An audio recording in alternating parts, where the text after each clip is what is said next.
Tokrat v občinskem informatorju. Perc želel občanom 30 do 40% popust, Arsenovič je to preprečil. Člani in mladinci ekipe Barada izjemno uspešni tudi v Španiji. Danes bodo praznično razsvetljavo prižgali v Ormožu. V UKC Maribor stanje na covidnih oddelkih nekoliko boljše, a še vedno resno. Zaživela božična tržnica v Mariboru. V pesnici dijakom in študentom na pomoč z žepninami. Lepo pozdravljeni. V Mariboru bodo občani v tem letu še dobili izjemno visoko položnico za ogrevanje, najvišjo v Sloveniji. Zaradi tega je nadzorni odbor energetike Maribor odstavil direktorja Alana Perca. Arsenovič pa ne bo ponudil popusta, temveč odročno odplačevanje položnic. S tem, da je zadnjih 2 leti energetika mestni občini Maribor vsako leto nakazala kar 1 milijon evrov dobička. A očitno ta dobiček ne bo šel za pomoč občanom. Zdaj že nekdanji direktor energetike Maribor je mariborskemu županu predlagal popust za 30 oziroma 40% za občane, glede na to, kolikšni so stroški za ogrevanje trenutno. Župan se z njim ni strinjal, rekel mu je celo, naj odstopi. Jaz sem tudi pripravil včeraj za stanovanje 53 kvadratov, točno izračun, koliko je plačevalo za vse mesece, imate oktober, november, december, koliko plačuje ob teh cenah, ki veljajo, koliko bi plačevalo, če bi dali 40% popusta, koliko, če damo 30% popusta. Vse to je vse danes na mizi. Pa se nekdo pač mora odločiti, ali bo nekaj riskiral za ta 2 meseca ali ne bo. Jaz osebno pač moj predlog je, da bi, zdaj če je bil to razlog, da me razrešijo, je tudi možnost. Kdo ni dobro opravil svojega dela? Župan pravi, da so se rdeče številke poslovanja začele kazati šele v zadnjih 14 dneh. Kako je možno, da tega nadzorni svet, ki ga je župan nastavil sam, ni opazil prej? Arsenovič je okrivil Perca, obtožil ga je celo zavajanja. Smo bili pravzaprav malo zavajani, da je vse v redu, ker so se tako septembra kot še 15. novembra, to je letošnjega leta, obetali pozitivni rezultati in je sedaj pred 5 dnevi nastopil vihar. Perc pove, da to nikako ne drži, da je celo opozarjal na problem, pa ni dobil odgovora. Kar je pa bilo izjavljeno včeraj strani župana in tudi predsednica nadzornega sveta, da sem jaz zavajal. Jaz imam vse dokumente, kdaj je bilo kaj poslano županu, kdaj je bilo obravnavano na nadzornem svetu in kdaj se je obravnavalo na javnem holdingu Maribor. O zadevah so bili obveščeni. Res pa je, da kadarkoli sem jaz tole poslal, ni bilo nekega odziva, pa neke, želje, da bi o tem diskutirali. Dejstvo je, da je to Perc želel predstaviti tudi mestnim svetnikom in širši javnosti, pa so mu včeraj preprečili vstop na občino. Ne, doma nisem dovolil prisotnosti, on ni bil vabljen na to, on ni niti mestni svetnik, niti ni politična oseba, ampak je bil direktor energetike in ni bil vabljen, ker pač ni bil vabljen. Na tem je bila šokirana tudi večina svetnikov, ki je prejela njegov mail, da se srečanja ne more udeležiti, ker mu je prihod na občino onemogočen.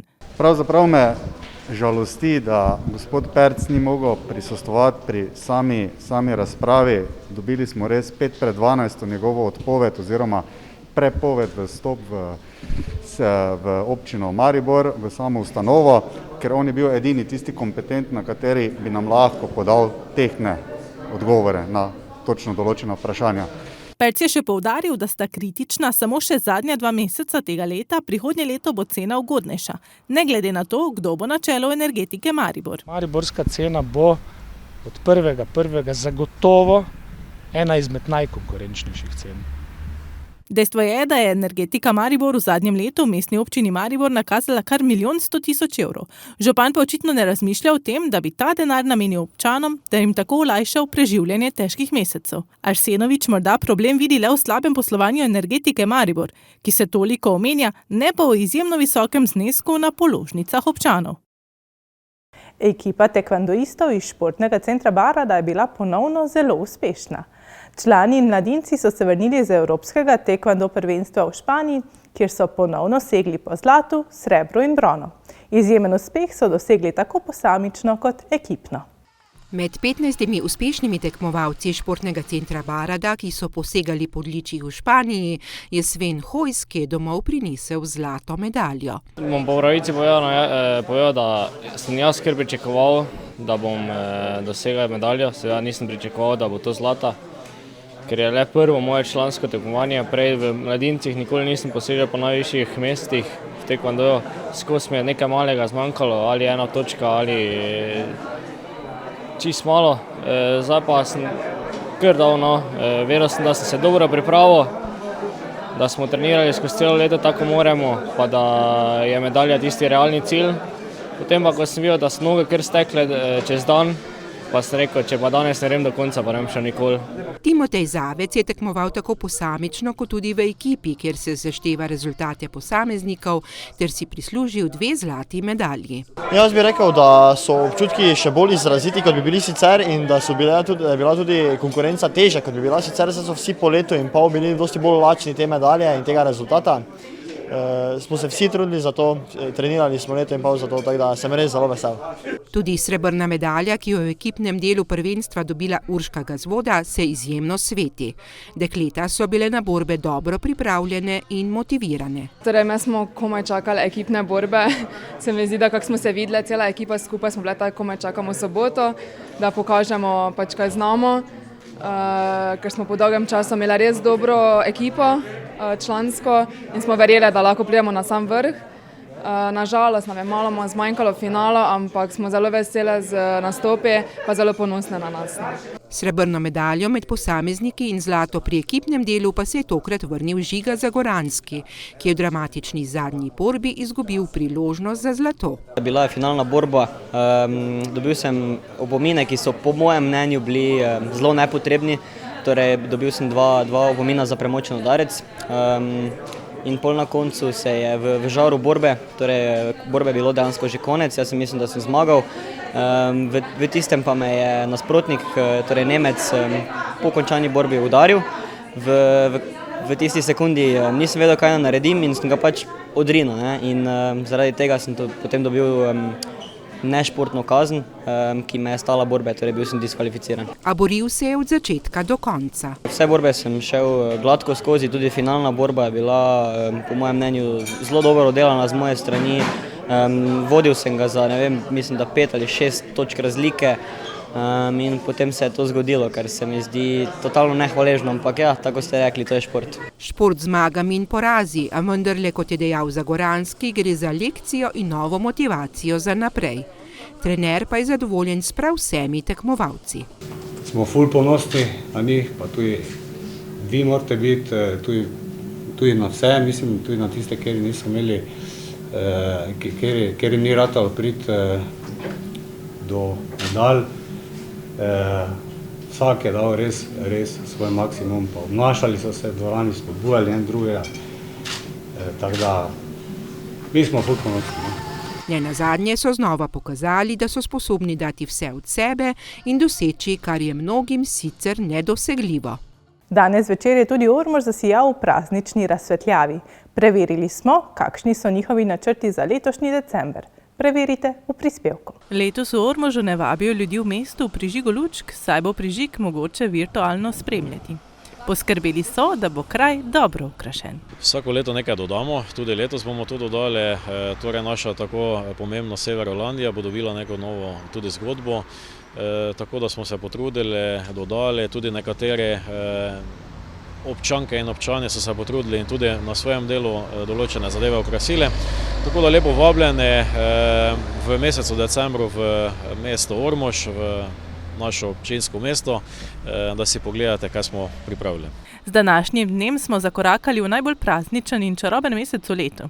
Tega se zavedajo tudi v Ormožu, a zaradi nepredvidljive zdravstvene situacije si dogodkov ne upajo napovedovati. Ja, zdaj ta spremljevalni del še se res odločamo okrog samih ukrepov, kakršne bojo, vkolikor bo to dopuščalo, bomo vsekakor tudi kakšne stojnice omogočili.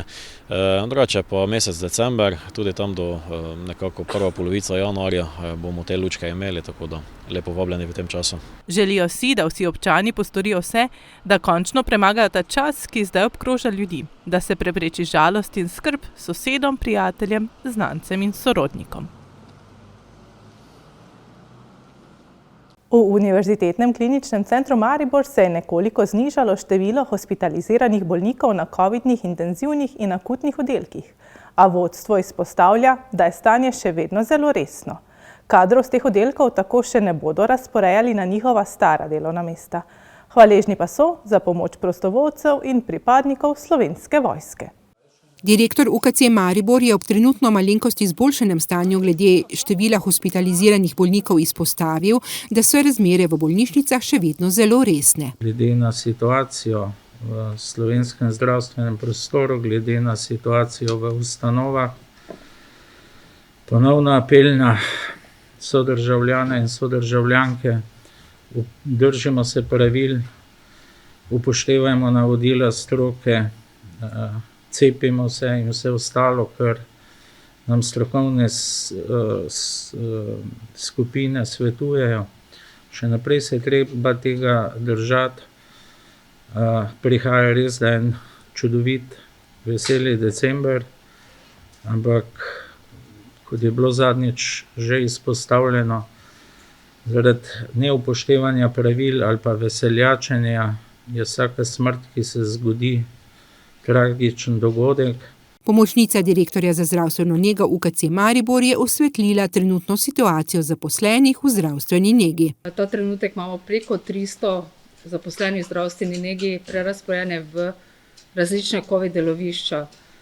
Od tega je 140 medicinskih sester razporejene v 3 enote COVID intenzivne ravni oskrbe stopnje 3 in v 5 akutnih COVID oddelkov.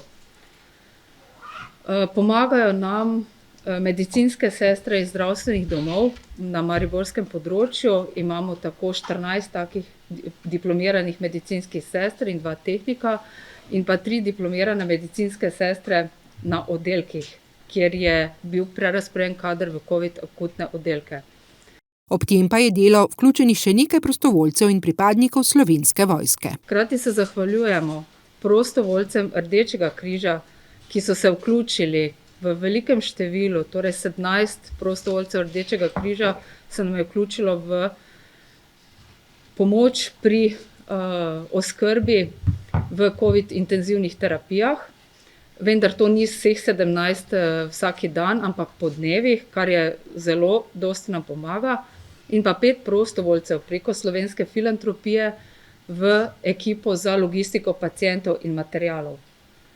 Hkrati pa imamo še 10 pripadnikov Slovenske vojske, ki so vključeni v oskrbo pacientov v urgentnem centru. Število hospitaliziranih na intenzivnih in akutnih izdelkih je sicer manjše, a to še ne pomeni pravega izboljšanja. Številke so padle za zelo malo. Če konkretno povem, mi smo imeli največ hospitaliziranih pacientov v intenzivni terapiji 53, danes je ta številka 49. To je tako majhna številka, majhen padec, da pravzaprav še ne moremo razporediti kadra na matične lokacije, enako velja za akutni oddelek. Tam je bilo največje število hospitaliziranih pacientov, recimo 145, zdaj jih je 135, kar je zelo majhna razlika. Ampak seveda čakamo na prvi primeren trenutek, da bomo lahko zaprli eno enoto, eno sobo, da bomo lahko te ljudi razporedili na matične lokacije. V tem trenutku so največja ozka grla kadri, kot so anesteziologi, internisti, infektologi, anesteziološke sestre in inštrumentarke. Kar se tiče operacij, pa trenutno delajo na približno 33% vsega programa. Zagotavljamo vse urgentne operacije in tudi onkološke operacije. Pacienti z stopnjo nujnosti hitro in pa tudi zelo hitro praktično ne prihajajo na vrsto. V tem trenutku to stoji. Če se bo zmanjšalo število pacientov konkretno v naši ustanovi intenzivne COVID terapiji pod 42, bomo lahko bistveno povečali število operacij, govorim bistveno od 33 na 50%, pri nadaljnjem padanju števila intenzivnih COVID pacientov pa še nekoliko bolj. A na prvem mestu imajo vsi trije apel ljudem za tako ravnanje in delovanje, da se situacija do praznikov in med njimi ne bi poslabšala. 26. novembra so se v Mariboru prižgale praznične luči. V sklopu čarobnega Maribora pa je zaživela tudi božična tržnica, kjer lahko obiskovalci kupujejo lokalne izdelke. Podrobnosti v prispevku. Praznično okrašene stojnice na glavnem trgu dajejo mestu poseben čar. Preverili smo, kaj ponujajo. Torej tukaj ponujamo bioproizvode, ki so proizvedeni na posestvu Sončni raj.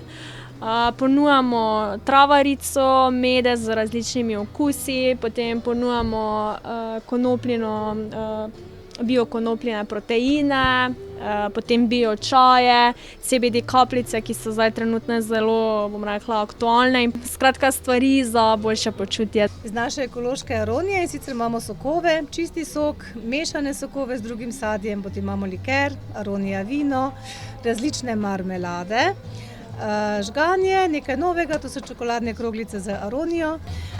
Seveda pa najdete tudi moje preproge, ki jih delam že 25 let, ročno tkane, bombažne, v poljubnih velikostih. Kreme, naravne, ki jih izdeluje Metka Cesar in sicer po načelu daj na kožo to, kaj bi dal v usta.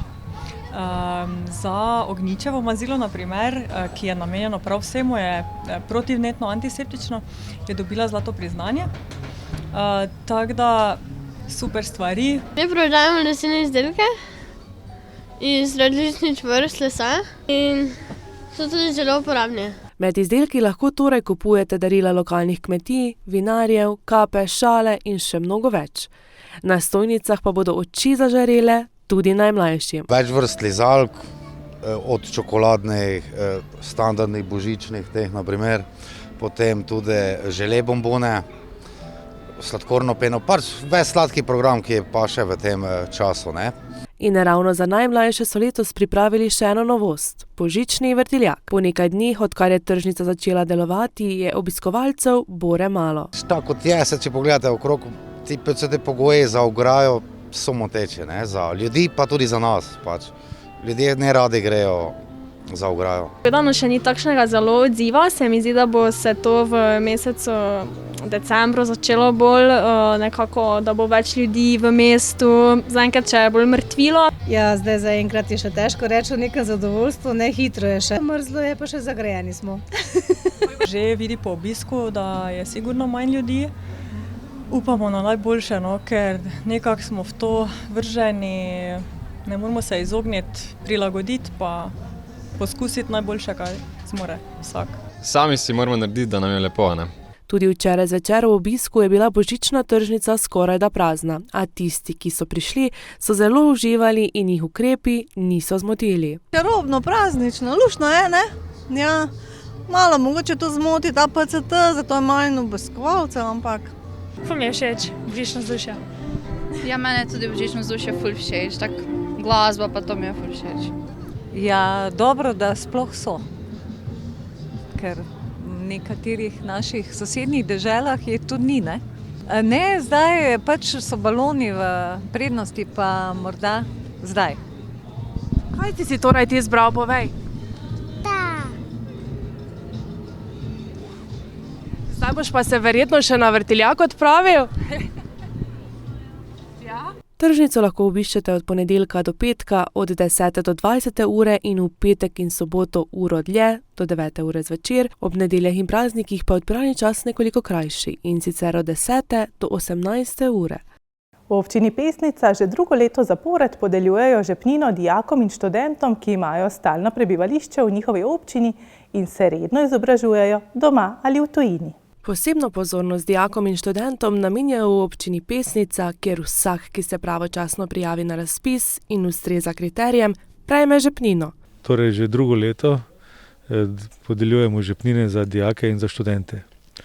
In ne glede na to, kakšen uspeh imajo, menimo, da je pomembno, da smo vsaj malo s tem razbremenili starše. In koliko znaša višina žepnine? Za dijake 150 € na letnem nivoju in v enkratnem znesku, za študente pa 250 €. Do sedaj so podelili 159 žepnin za dijake. In pravkar je v fazi zaključni razpis tudi za študente, kjer bo podeljenih okrog 100 štipendij. Oziroma 100 žepnin. Pravico do žepnine imajo dijaki in študenti s stalnim prebivališčem v občini Pesnica, se redno izobražujejo doma ali v tujini in so prvič vpisani v letnik. Med drugim pa tisti, ki imajo status dijaka oziroma uspešno zaključen pretekli letnik šolanja in v času vložitve vloge niso dopolnili 20 let. Toliko za nocoj oddaje Občinski informator. Sveže novice pa najdete na spletnih portalih lokalec.si in mbReport.si. Želim vam lep večer še naprej in nasvidenje.